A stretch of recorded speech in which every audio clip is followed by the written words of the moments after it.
Today on CityCast Madison. Judge Janet Protasiewicz is now officially a Wisconsin Supreme Court justice. That's tipped the balance of power on the court to liberals for the first time in more than a decade. The Democrats who back Protasiewicz have high hopes for undoing the changes seen while Republicans have controlled state government. Have we entered a new era of Wisconsin politics? UW-Madison political scientist Howard Schweber says yes, but it's complicated. He's here to give us the straight dope on what to expect from Judge Janet's court. It's Monday, August 7th. I'm Dylan Brogan, and here's what Madison's talking about.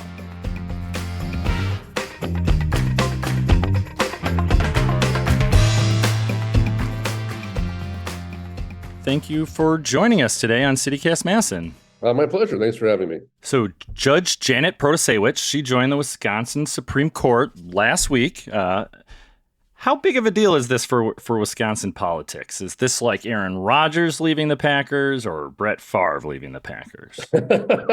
I'm not sure about the football analogy, so I'll just let that slide.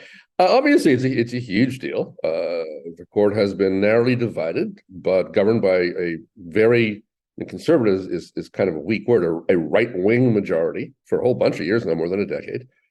This swings the balance back toward what is, a liberal majority. I have to add a cautionary note. So I don't love words conservative and liberal in this context, just because it's not that they're meaningless, but they don't mean exactly the same thing about courts. One, the Wisconsin Supreme Court had become extraordinarily partisan in terms of shielding both themselves and other Republican candidates from charges of unlawful campaign coordination and unlawful campaign funding, intervening in elections and electoral processes. This was a court that came within one vote of declaring the 2020 Wisconsin electoral outcome void in pursuit of the very same Trump strategy that just produced a federal indictment. Well, we have Democratic and Republican-backed candidates, at least in the last few elections. So, I mean, do you think the Wisconsin Supreme Court is just more important than it used to be in terms of politics in Wisconsin? Well, I mean, yes, but it's a long story. So if we go back almost 20 years, business interests in Wisconsin disliked the Wisconsin Supreme Court, which was making rulings on things like tort liability that businesses didn't like. So they launched a concentrated, calculated effort to politicize the court.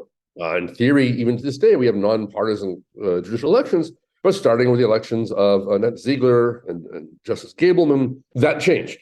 And they became heavily funded, heavily partisan, directly coordinated affairs run by initially the Republican Party. The Democrats were slow to catch up. And a mark of how slow they were to catch up is that when Annette Ziegler ran for re-election, she ran unopposed. The Democrats didn't even bother to go out and find someone to run against her.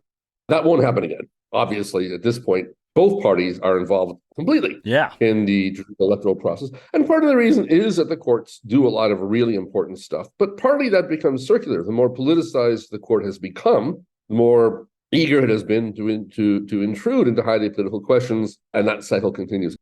I don't think that the new majority is politically hard-edged the way the previous majority was. Certainly, I think the new majority is sympathetic toward protection of rights, and particular things like, say, the right of abortion, which was a big issue in the campaign, and now Justice Protasiewicz, made a big point of making her position clear on that issue. Certainly, or I think everyone expects that the new majority will take action to at least partially undo the gerrymander that was brought into effect in 2010. Wisconsin is one of the most viciously gerrymandered states in the country.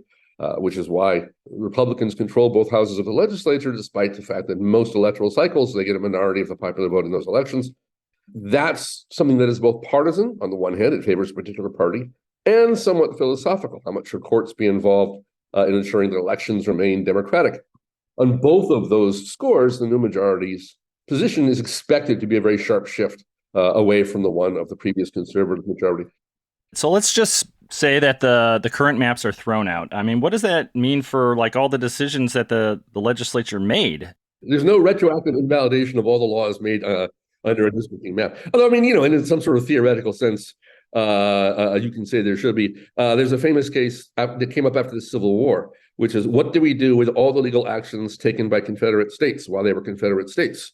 Simple things, contracts, marriages. Was every contract of sale and every marriage contract suddenly that took place during those years suddenly void? Are all debts owed by the states suddenly void, and so on? And the answer was no, although Confederate war debts were void as declared in the 14th Amendment, right? But that problem obviously arose. So no, it is not the case that if the districts are thrown out, everything the government's ever done is suddenly invalid. What is the case, though, is going to become immediately a complicated and messy process. I would expect to see referendum questions, or attempts at least to bring referendum questions on the topic forward. It's very hard to get a legislature to alter the system that put it in power voluntarily. Alabama is a good example. Their maps were just thrown out by the U.S. Supreme Court. Well, the maps were thrown out by the U.S. Supreme Court, and the U.S. Supreme Court said effectively you have to have 2 black districts, and Alabama is still saying, no, we're not going to do that. We're going to go with 1 and try again, and they're going to go back to the Supreme Court and try their luck again. The story of redistricting is a fascinating one. Again, it was part of a national coordinated strategy after the red wave midterms of 2010 that was wildly successful. As a result of national gerrymandering, state politics has skewed disproportionately toward Republicans, but basically ever since, for the decade plus since. We're now seeing the process of an attempt to push back, and it will take time. Yeah, no instant victories here with the Wisconsin Supreme Court, whoever has the majority. I think that's right. One mustn't underestimate what a critical veto point player the court is. It's very obvious why so much money and so much political attention is being spent on these elections, and I don't think that's going to change. Conversely, it would be a big mistake to look to the court to implement a policy agenda that one happens to think is desirable. Democrats seem like they can hardly contain their excitement that Justice Janet is on the bench. So there's a reason for that, and you went through a few of them. So we talked about the abortion ban and redistricting, also election laws. Do you see these coming up and making a big difference in terms of, real policy in Wisconsin? I am absolutely certain there will be, in 2024, there will be challenges to the electoral process. These will filter up to the Wisconsin Supreme Court. I expect this court's new majority to be much less eager to interfere in the operation of how elections are conducted than the previous majority was, just in general. Right. So in that sense, there's a very direct and concrete outcome. I think the chances of challenging electoral outcomes in Wisconsin based on invented theories of fraud or speculative theories just got a whole lot thinner. The most significant role is one that's kind of under the radar, and that has to do with separation of powers. There have been several issues, several controversies in Wisconsin politics in recent years. You recall when Governor Evers took office, the legislature passed new legislation reducing his powers in certain areas. There have been controversies about agency heads who refused to leave. So those kinds of conflicts, I don't think we can be in any way sure, but it's possible that this court will take a very different tack from the court that we've had for the past decade. So Wisconsin has a very strange and unusual system. It's different from any other state of which I'm aware, in that it's a very, very fluid separation of power system. Power flows easily back and forth between the legislature and the executive by acts of legislature, by judicial decisions. And the various Wisconsin Supreme Courts have said this is fine with our state constitution. So it's a fluid situation just in general. So what the legislature is allowed to do and what the governor is allowed to do, that kind of situation? Exactly. And when they are unlawfully interfering with each other. So when is the legislature going too far interfering with what the attorney general is doing, or vice versa?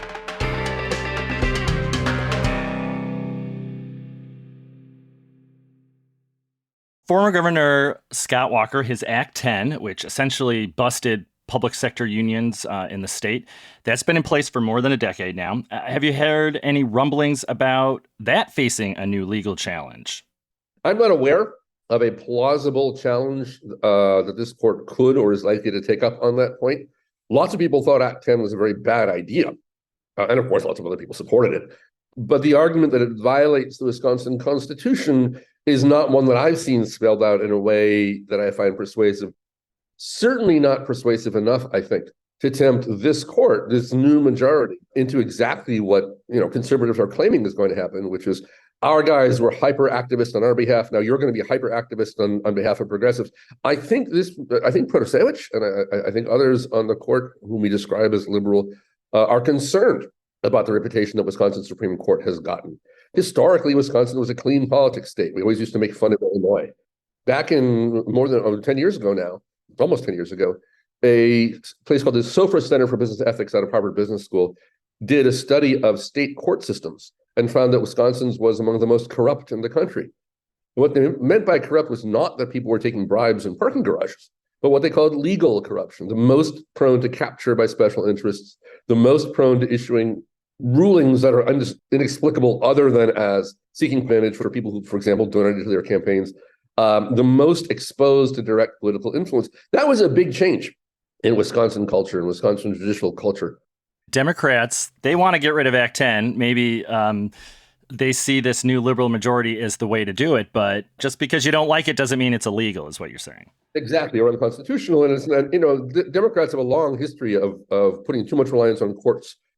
Where this could directly make a difference is redistricting. So if, as many people expect, and I think I do too, this court partially or in whole strikes down the existing gerrymander and requires the legislature to draw new districts, then a whole process is initiated. Then I presume the Republicans still control the legislature, so they will try to produce the most favorable new map that they think they can get away with. Evers will veto it. There'll be a fight about that. That might go to court. It will then come back down to be fought on again. A new plan will eventually be adopted. That will go to court. Right? This is not a one-stop event. This is an ongoing campaign, at the end of which there may be districts drawn for Wisconsin that make it more plausible for Democratic candidates to take control of the legislature. If that were to happen, then of course the legislature would repeal Act 10.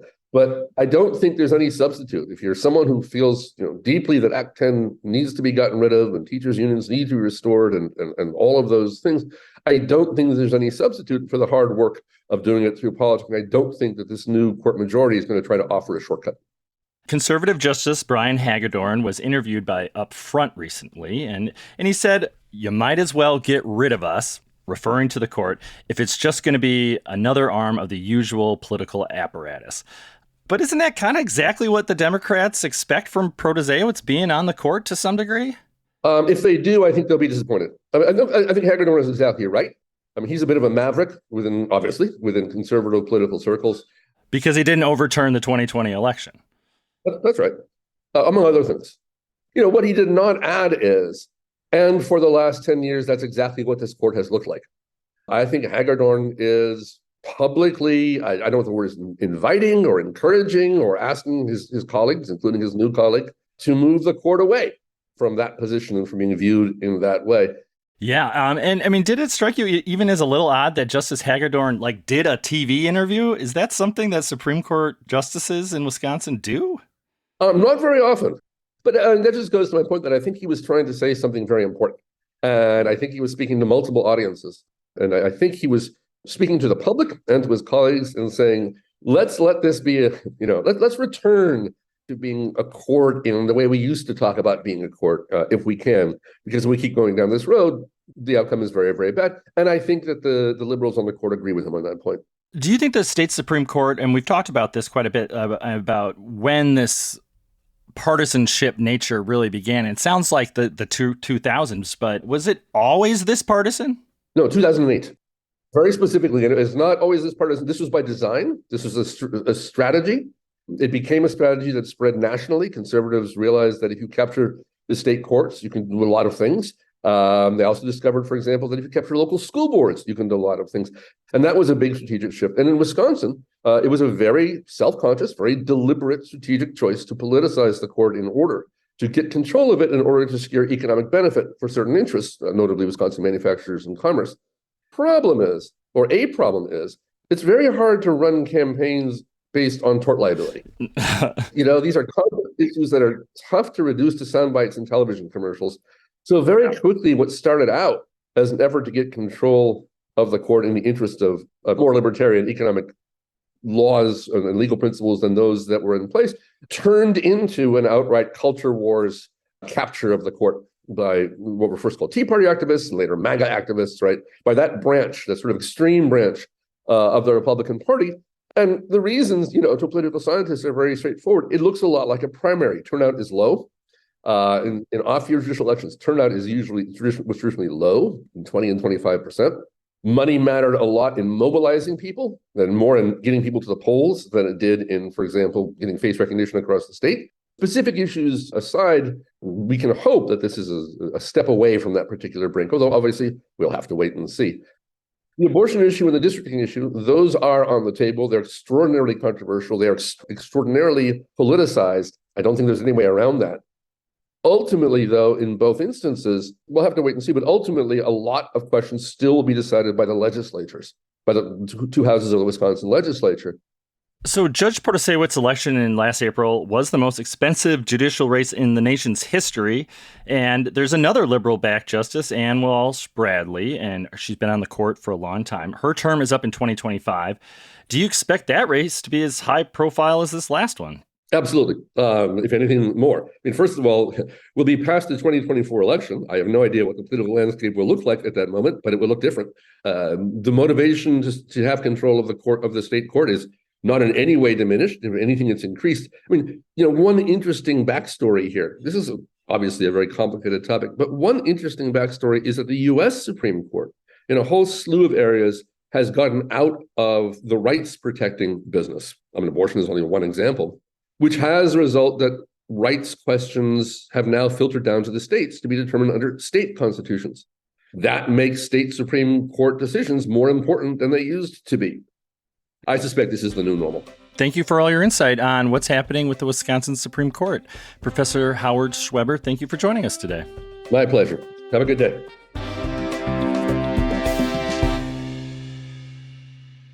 That was Howard Schweber, newly retired professor of political science at UW-Madison.